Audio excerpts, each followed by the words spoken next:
E começa agora mais um episódio da websérie Palavra com Especialista. Hoje o nosso tema é Prática de Ensino de Língua Portuguesa com alinhamento no antirracismo.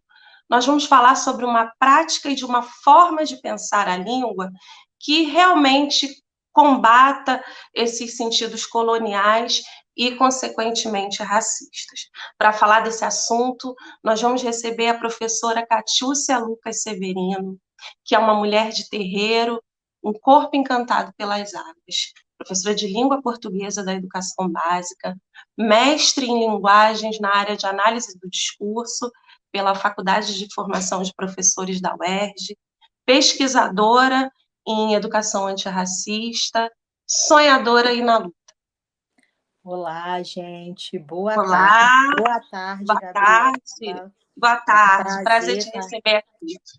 É um prazer estar aqui com vocês, podendo falar um pouquinho aí das práticas necessárias, há muito tempo sendo desenhadas, mas pouco tempo praticadas. É uma honra, agradeço à Secretaria de Educação pelo convite, agradeço a vocês da Secretaria, a você em especial que me fez o convite. É uma alegria falar com você e principalmente pela urgência desse assunto, que eu tenho certeza que a gente precisa falar sobre isso e por isso que a gente te convidou para conversar realmente sobre esse assunto tão importante. Vamos? Sim, vamos começar. Primeiramente, né, eu queria dizer que às vezes nós, enquanto docentes, né, em formações diversas, em diversas áreas, a gente tem feito algumas práticas antirracistas pensando sempre na própria prática pedagógica em si, às vezes muito estanque aos nossos conhecimentos dentro das nossas disciplinas, né? Do próprio conhecimento mesmo fragmentado, cientificamente falando. E aí, o que me inquietou, né, e eu tenho fechei há pouco tempo a pesquisa, né, sobre língua, é justamente por que a gente não vai pensar o ensino e a perspectiva antirracista imersa dentro desse conhecimento científico, né? A gente sempre está pensando em exercer como se fosse um evento na escola e não como se essas práticas elas precisassem estar, na verdade, elas precisam fazer parte do próprio movimento de ressignificar o conhecimento que a gente tem. A gente sabe que a nossa sociedade é pautada em anos, né, de um processo colonial, e como isso, a gente tem práticas de ensino euroreferenciadas. Então, tudo que se refere ao conhecimento, ele vai ser dentro de um pilar, de uma base eurocêntrica. E com essa eurocentricidade, vem também o molde de como a gente vai fazer a nossa docência na educação. A gente acaba significando os territórios escolares, eles são significados, ou seja, as práticas escolares euroreferenciadas, elas são intrínsecas à dinâmica escolar. Elas fazem parte do nosso processo. Desde o planejamento. Desde a nossa formação acadêmica. É importante também dizer que a gente está aqui falando de uma educação, né, básica, né, da educação básica, mas que a gente precisa também entender que o processo ele vai ter que voltar, né, para o acadêmico. Ele vai ter que voltar lá para a instituição, para a universidade, para as faculdades, para esse pensar sobre a formação, a nossa formação docente, para que a gente possa também nos sentirmos legítimos a falar o que a gente precisa sobre um novo olhar para a educação. Depois da explanação, né, eu vou falar o quanto é difícil também a gente estar pensando outras formas de ensino, se todos os modelos, ou seja, se a gente tem uma raiz que ela é totalmente sempre dizendo para a gente o mesmo, sempre legitimando os mesmos sistemas de formação. Dentro da perspectiva de ensino de língua, são muitos os caminhos desenhados ao longo do tempo, né? E aí cada professor acaba se alinhando com uma perspectiva de ensino. Eu parto hoje de uma perspectiva de ensino da análise do discurso, então eu me filio a uma perspectiva analítica do discurso, e ela tem dado estratégias e mobilizações para que a gente possa pensar também o ensino, apesar da teoria não ter sido pensada para o ensino, mas a necessidade de se pensar no ensino faz também com que os pesquisadores e os analistas voltem o seu olhar para as práticas, e a gente vai perceber que eu estou falando de práticas de ensino que promovam, como diz a especialista analista do discurso Eni Orlandi, de gestos de interpretação. O que eu quero dizer com gestos de interpretação? Porque a palavra interpretação ela tem muitos sentidos dentro do processo linguístico. Então, eu estou falando não daquela interpretação que a gente tem como retirada de elementos do próprio texto, né? Como um processo de decodificação. Às vezes a gente ouve muitos professores falando sobre isso, né? O importante é que o aluno interprete o texto. Essa expressão também ficou esvaziada dentro do nosso conhecimento e da nossa prática. Quando a gente fala que a gente precisa, que agora o movimento é de interpretação de texto, e aí eu estou falando também de uma chegada dos movimentos dos gêneros textuais, né? Logo depois ali daquelas nossos apegos ao estruturalismo, né? Houve aí com os PCNs, com as diretrizes curriculares nacionais, a questão dos gêneros, tem até as próprias medidas avaliativas que nós temos, como a Prova Brasil, se apega na questão dos gêneros, né? A gente acabou levando muito o discurso de interpretar o texto como se precisasse sintetizar as práticas dos alunos a apenas retirar elementos ou fazer um estudo do próprio gênero. Sim, Quando eu falo de gestos de interpretação, eu não estou falando disso. Eu estou falando de práticas de leitura e de escrita em que o aluno vai tomar um posicionamento frente ao texto, né? Para a análise do discurso, o texto, ele, como diz a Freda Indústria, que é outra especialista em análise do discurso, ele é uma grande moldura, uma moldura em que eu tenho aquela materialidade linguística. E a partir da leitura e da escrita desse texto, sobre a perspectiva do político e do social contido ali, eu vou poder conseguir entender as manifestações da própria linguagem. A língua ela não está estanque a nós, sujeitos sociais. Né? A gente não pode pensar que a língua ela é algo que vem antes da gente e que chega pronto e que a gente apenas reproduz, né? Somente é uma manifestação do pensamento. Não é dessa maneira que se desenvolve. A gente está falando de processos políticos, sociais e ideológicos. A gente está falando de histórias e memórias contidas nos corpos dos sujeitos que vão se significar em discursos. Logicamente, os textos que a gente vai apresentar na escola, que a gente vai apresentar para os alunos, eles estão imersos nesses sujeitos, com suas historicidades, com suas memórias, com os seus corpos e com as significações que a sociedade dá para esses corpos. Pensando na perspectiva antirracista, a gente vai observar o porquê de não termos, por exemplo, dentro do conhecimento e do saber escolar, a legitimação de autorias negras, né? Que muitas pedagogas e especialistas antirracistas vêm alertando sobre a ausência desse material, a ausência dessas escritas pretas dentro da escola, pretas e escritas indígenas. Eu também trago aqui porque é preciso do movimento que tem se criado, infelizmente, de preterimento dos povos indígenas, acentuado na perspectiva social atual, né? A gente precisa também fazer esse adendo aos povos originários. Então, o porquê que esses textos, eles, quando chegam pouco à escola e quando chegam, eles chegam de forma fragmentada. É aí que a gente vai pensar no ensino, em que essas autorias, sendo apagadas da prática pedagógica, ela também é também apagado a perspectiva histórico-social delas. O que a língua tem a ver com isso, né? Durante muito tempo a gente tem uma sociedade, o Brasil é uma sociedade estruturada na colonização. É preciso entender que há um sistema político-social de pensamento e ele é colonial. Se ele é colonial, ele vai criar instrumentos, né, didáticos, instrumentos linguísticos, sobretudo, para fazer com que a gente entenda quais são os corpos autorizados e quais são os corpos não autorizados a se sentirem pertencentes, a terem pertencimento na legitimidade do conhecimento. E aí é que a gente precisa também entender como a escola pode estar e como a escola está e esteve todos esses anos trabalhando em cima dessa legitimidade, como a língua que a gente ensina na escola, como as formas de olhar a língua, mais sobretudo isso, como as formas que nós praticamos a língua dentro da escola, elas podem ou não estar interditando os próprios sujeitos sociais, como ela pode estar criando um sentido de que só existe um único conhecimento, que só existe uma única forma de se realizar, por exemplo, discursivamente, como as matrizes linguísticas dentro da escola privilegiam só uma camada da sociedade. Quais são, né, os nossos processos de prática que vão legitimar esse pensamento? E aí a gente vai pensar no nosso aluno. A gente está aqui falando de um município de Queimados, um município da Baixada Sim, Fluminense. sim, Estamos falando de uma área periférica e majoritariamente negra. Autodeclarada sim, negra, são os dados do sim. IBGE.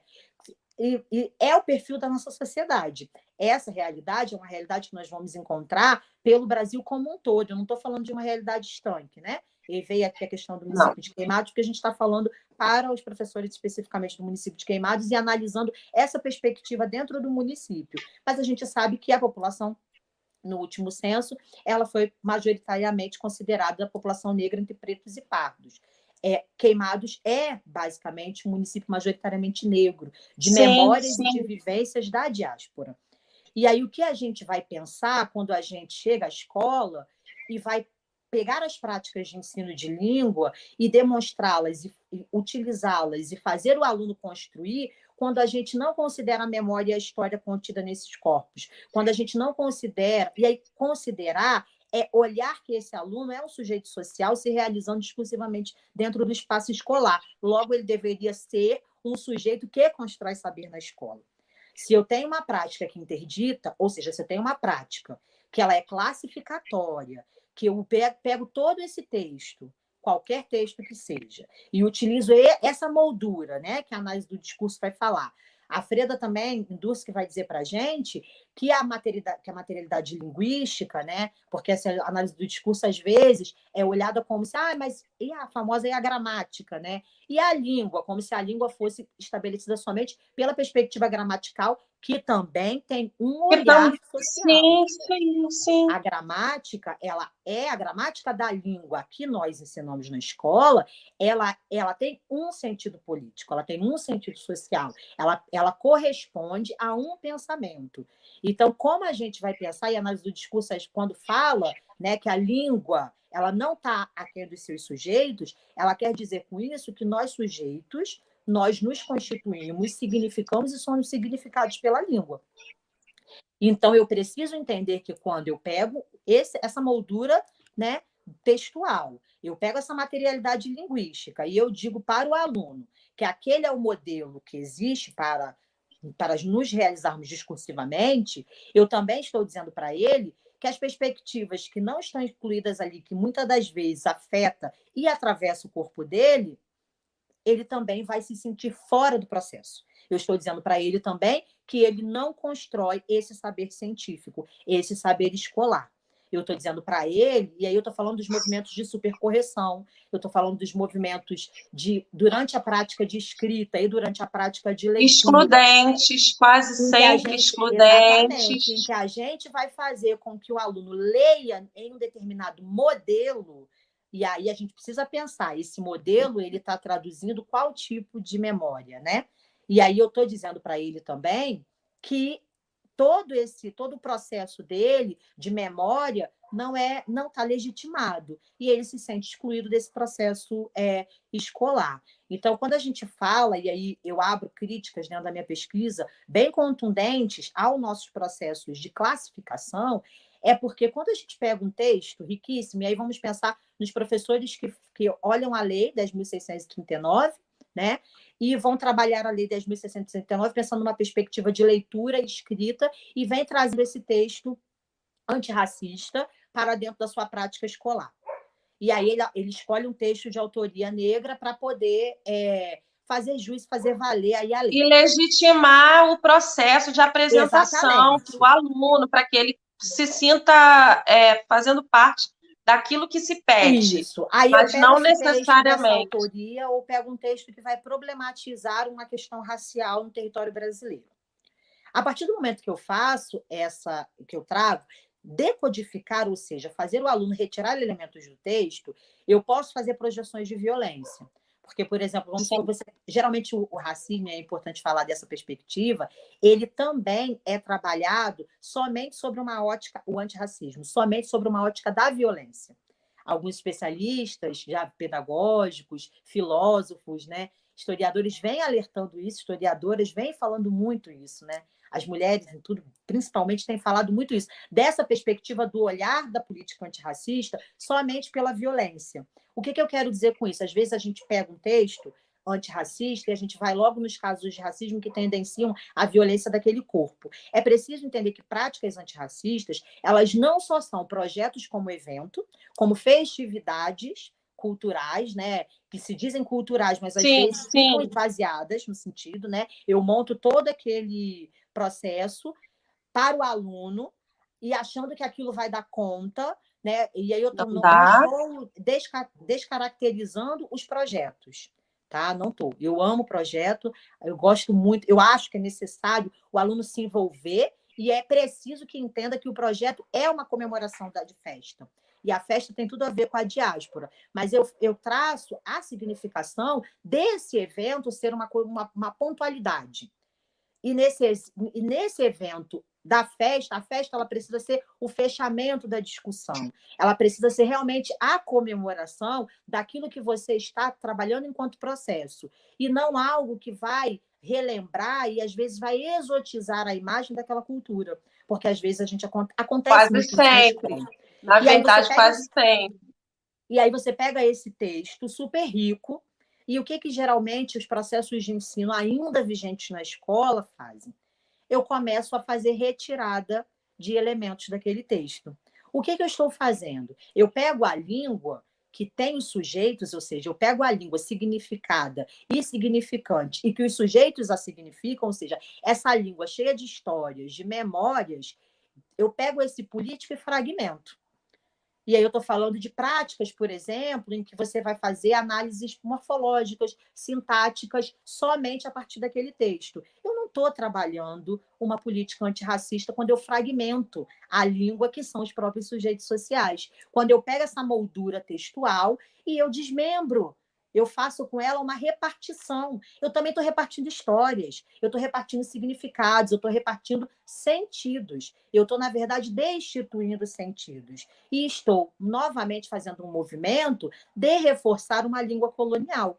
Que eu estou dizendo para ele, não, é isso, você escreve gramaticalmente assim, você deve pensar assim, porque implicitamente você está emitindo essas memórias dentro desse processo. Então, classificar, usar um texto somente para classificação, usar um texto somente para interpretação de descobertas, e quando eu falei lá atrás que remetia a violências, é que muitas vezes, quando a gente traz esse texto violento, algumas dessa interpretação, que nada tem a ver com o que eu estou falando aqui, ela pode reforçar.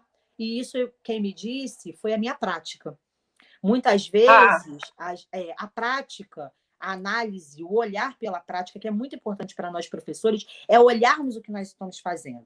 Porque a gente está passivo ao erro, e o erro faz parte do processo de aprendizado. É sempre. importante dizer isso. Até mesmo para a gente poder dizer isso para o aluno. Porque a gente tem o medo do erro do aluno, sobretudo com a língua, é Reflexo terrivelmente é o grande. nosso.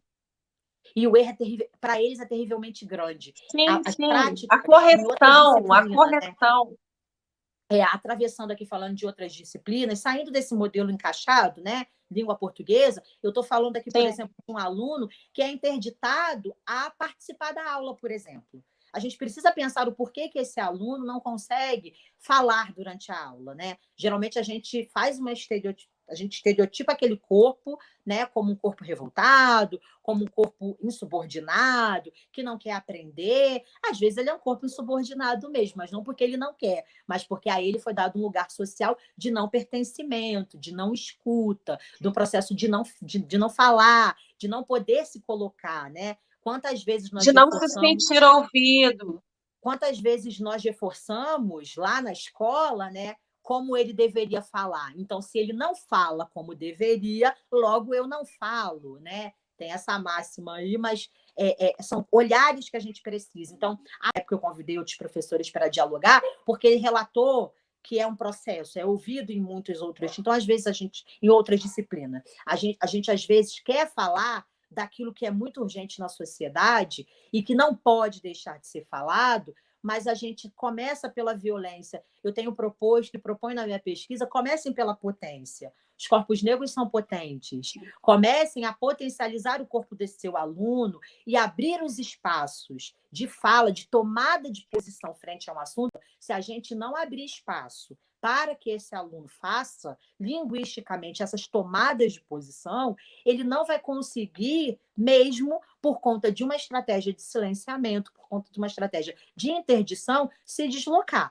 Se a gente continua a reforçar textos e discursos pelo viés do pretexto de usar para classificar elementos gramaticais. Quando eu falo isso, eu estou dizendo mesmo, para quando a gente pede para classificar o tipo de Sim, substantivo, o tipo de retire do predicado, quando a texto. gente esvazia, de novo, esse texto dessa forma, a gente está tendo duas mensagens. Uma mensagem que a gente está reforçando os instrumentos coloniais, os instrumentos criados para reforçar uma única forma de linguagem, uma única forma de ver o mundo, né? E uma única forma de tecer discursos. E o outro, a gente também está interditando toda a história, toda a política desses sujeitos do texto que a gente trouxe. Imagina a gente trazer um texto de uma memória da diáspora e mandar ficar tirando ali ou classificando os sujeitos de determinadas frases. Eu pergunto, né? Mais de quem é qual é o tipo do sujeito, separe o sujeito do predicado, é um exemplo muito simples. Eu vou perguntar quem são os sujeitos? Esses sujeitos, quantas histórias eles têm? Essa língua que está colocada ali, ela está reverberando estereótipos? Tem como a gente desestabilizar esse pensamento? Essa língua, ela está sendo usada para reforçar, por exemplo, posicionamentos de distinção de gênero? Então, assim, eu estou falando aqui de uma política antirracista, mas abre uma perspectiva para que você trabalhe outros movimentos sociais. É preciso Sim, que a gente sim, entenda que língua é política. E, sendo político, a certo. gente precisa trabalhar com o político da língua. Separando e fragmentando, a gente também separa os sujeitos, a gente parte esses corpos, parte essas histórias. Ah, mas e a gramática? Né, a famosa pergunta. A própria autora que eu citei, a Ferida Endursky, ela diz que a gente consegue fazer, né, uma perspectiva de ensino em que a gente tenha essa materialidade linguística analisada, mas que ela não pode se esvaziar dos sujeitos. A gente precisa refletir e repousar sobre aquilo que ainda é reforçado na escola. E a gente também precisa entender se só trazer textos de autorias negras e fazer essa leitura, ela está tecendo um discurso em prol da luta antirracista, porque muitas das vezes não. E eu vou falar pela minha própria formação. Eu sou da época da formação, da minha graduação, em que a Sim, lei eu era também. obrigatória. E aí Sim, foram vários processos, eu precisei ir para a escola, eu precisei ter o corpo sensibilizado para eu poder começar sim. a tecer o diálogo que eu estou falando aqui agora. Eu saio da faculdade sabendo até a numeração da lei, sabe? Ou tendo ouvido professores de história falarem sobre.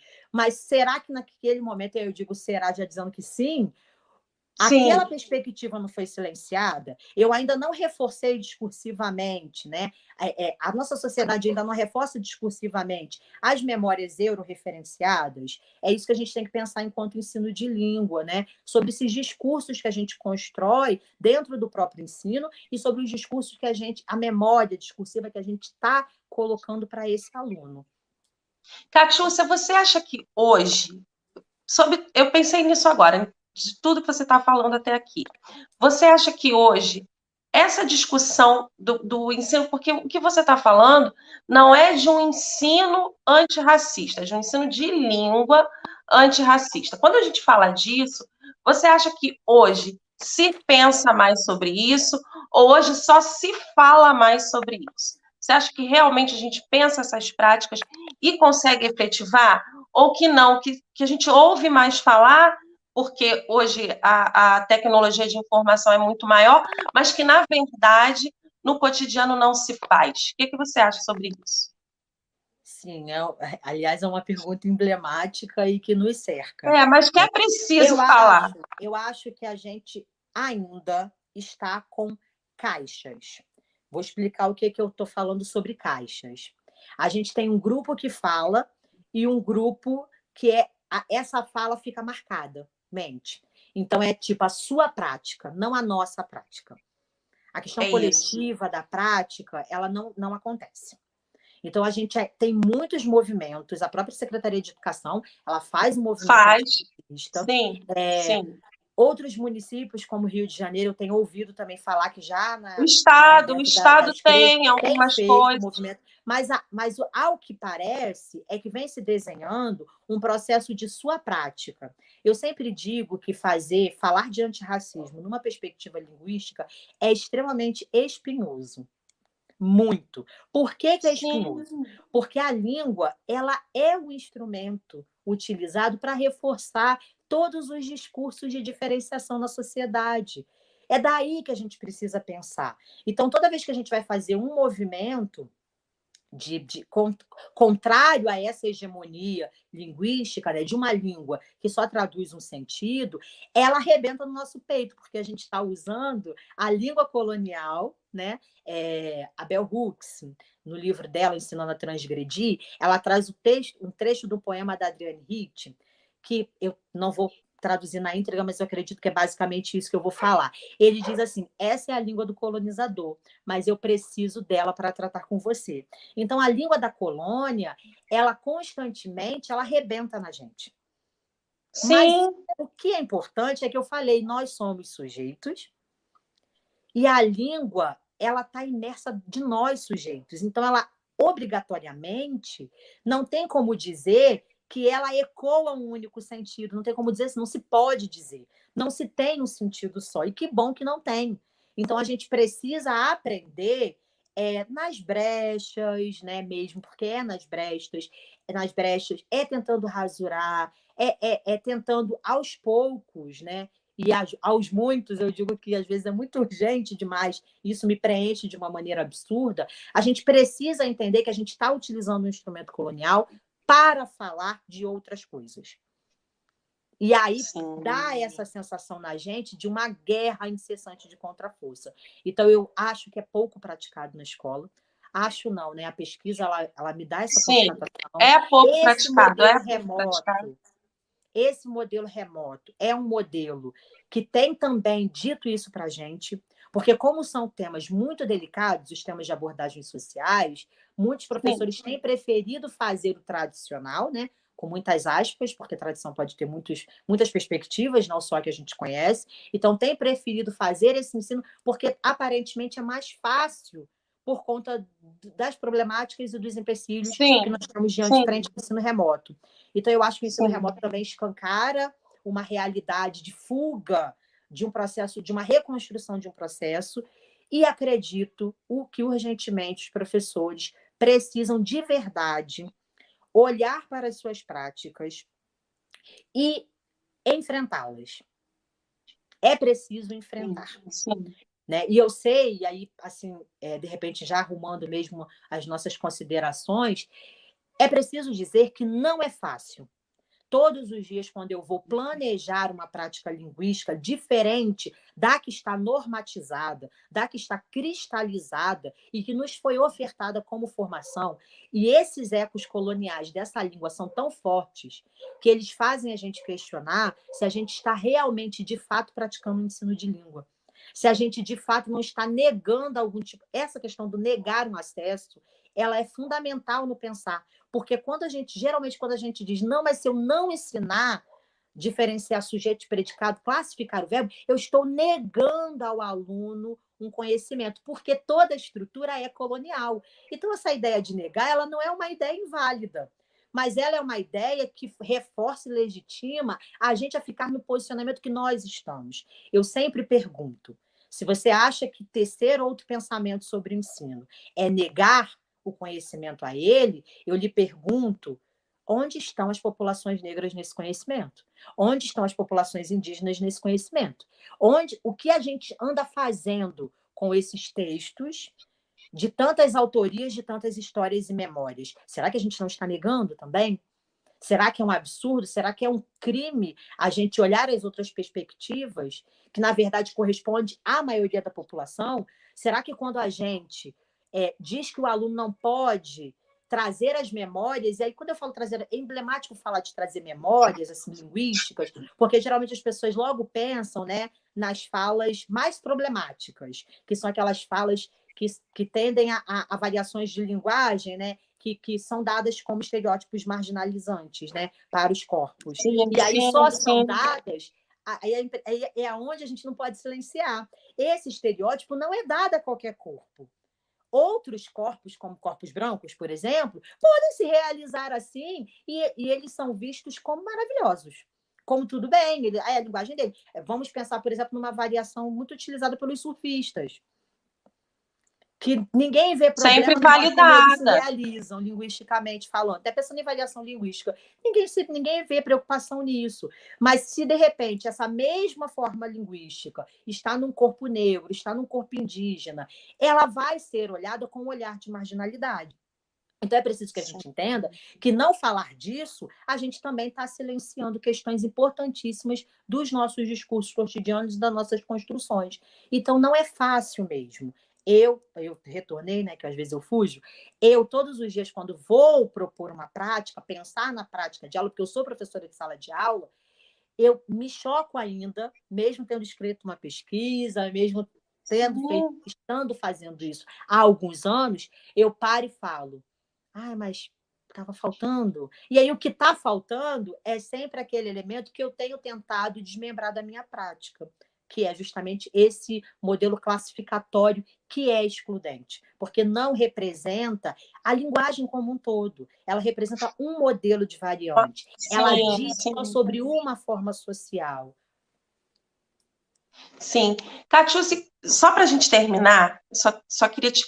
Que você acha que quando o professor se permite pensar, porque eu acho que o mais difícil é se permitir, eu acho que é o mais difícil, porque quando a gente pensa em prática, a gente pensa que aquilo que nós estamos propondo é o melhor, é o que, como você falou do negar, eu até falei sobre isso na formação, quando você acha que oferece um leque de textos, e nesses textos a gente usa os textos antirracistas, mas quase sempre falando de violência, ou então falando de cultura, né? A gente sempre também fala muito da cultura.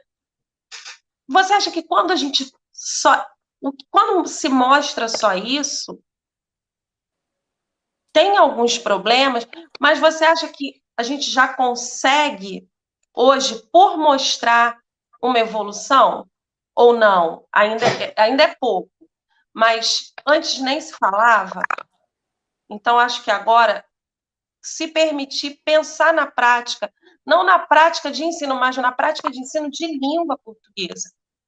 Pensar nessa prática não é um caminho para tentar diminuir essa exclusão e para que nós, professores, tenhamos oportunidade de avaliar aquilo que a gente está fazendo, que às vezes é esvaziado e com muita dificuldade, por tudo que a gente tem vivido também. Você acha que já há alguma evolução, mesmo que pouca? Sim, eu acho que a gente tem evoluções, claro que tem. São muitas e muitas falas e dizeres que estão sendo construídas há muito tempo. Eu vou dizer até desde que desde o Brasil colônia, né? As pessoas dizem outras coisas, os corpos eles rasuram da sua forma todos os processos de violência que existem. Eu só não acho, sinceramente, que assim a utilização de um texto como pretexto ela funcione. Isso não funciona. Não. Não vou legitimar, dizer que porque eu trouxe Conceição Sim, Evaristo, Carolina de Jesus, mas eu não fiz, né, uma contemplação, isso não seria um movimento antirracista. Pode ser um movimento de ensino de língua dentro de uma perspectiva, mas não é sim, um movimento de ensino de língua que se comprometa com o antirracismo. Mas evoluções tem, sempre tem, são muitos os lugares falando e dizendo, mas é preciso que a gente observe e se critique sobre aquilo que a gente tem dito e tem praticado. A Nilma Lino Gomes, né, ela fala uma coisa muito importante. Boa vontade só não basta. E eu acho que isso diz muito para a gente desestabilizar essas caixas que têm sido criadas dentro das universidades, dentro da própria educação, que é você. Ah, é a prática dela. Ah, ela que faz. E é aquela menina lá que fala do negócio do antirracismo. É aquele menino lá que fala do negócio do antirracismo. Então, Sempre individual, sempre individual. a gente precisa refletir e a gente precisa sensibilizar. Eu acho que iniciativas como essa aqui sensibilizam. A gente precisa compartilhar. Sim. E, mais uma vez, precisa realmente ter a coragem de começar. E começar não é fácil. Porque lá atrás, quando eu comecei não inquietada com a proposta antirracista. Eu comecei porque eu era inquietada com a forma de ensino. E aí tinha a ver com o meu corpo, como eu fui tratada, como a língua me machucava, como eu, por exemplo, não me senti capaz de ser professora de língua portuguesa, veja só. Eu não queria fazer letras porque eu não me sentia suficientemente capaz de falar sobre a língua. Isso é muito sério, isso diz muito também sobre o Isso é um caminho reflexo, isso é um reflexo daquele do meu caminho. processo de ensino. Muito lá É, atrás, estou falando de processo de claro, ensino de alguns anos, né? Poucos, né? claro. Mas alguns. Então, a Sim, gente precisa pensar nisso, né? Pensar nesse processo. Então, eu também precisei entrar e precisei ter esse olhar com o aluno. O corpo do aluno me educou, e eu sempre que eu puder, eu vou falar isso. O corpo desse outro aluno, que se encontrou com o corpo da Catiúcia quando era aluna, né, dentro de um local periférico, eu vim de Belfor Roxo, então, dentro desse local periférico, depois no Rio de Janeiro, dentro das periferias do Rio de Janeiro, esses corpos se encontraram. Se você autoriza isso, você é muito sensibilizado pelo que está acontecendo dentro do processo de sala de aula. Então, eu não venho com a questão. O antirracismo chega com os corpos dos alunos dizendo para mim, não basta só você dizer que não pode classificar. Existem silêncios aí que a gente não está olhando.